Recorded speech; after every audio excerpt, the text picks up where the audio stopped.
گاؤں میں ایک بوڑھا آدمی رہتا تھا۔ وہ دنیا کے بدقسمت لوگوں میں سے ایک تھا۔ سارا گاؤں اسے تنگ کرتا تھا۔ وہ ہمیشہ اداس رہتا تھا۔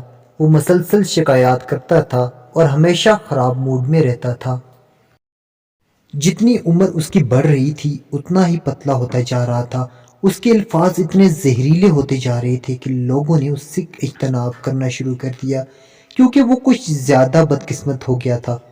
اس کے ساتھ خوش رہنا بھی غیر فطری اور توہین آمیز تھا۔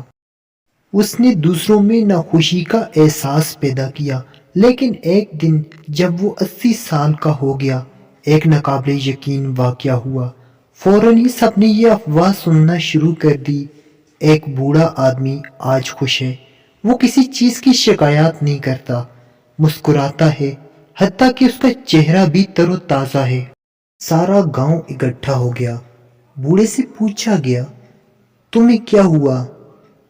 بوڑھے نے جواب دیا: کچھ خاص نہیں، 80 سال سے میں خوشی کا پیچھا کر رہا ہوں اور یہ بیکار تھا، اور پھر میں نے خوشی کے بغیر جینے اور زندگی سے لطف اندوز ہونے کا فیصلہ کیا، اس لیے میں آج خوش ہوں۔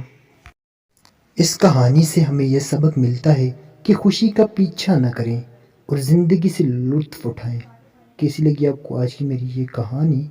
کامنٹس میں ضرور بتائیے گا۔ ملتے ہیں ایک نئی ویڈیو کے ساتھ، تب تک دیجیے اجازت۔ اللہ نگہبان۔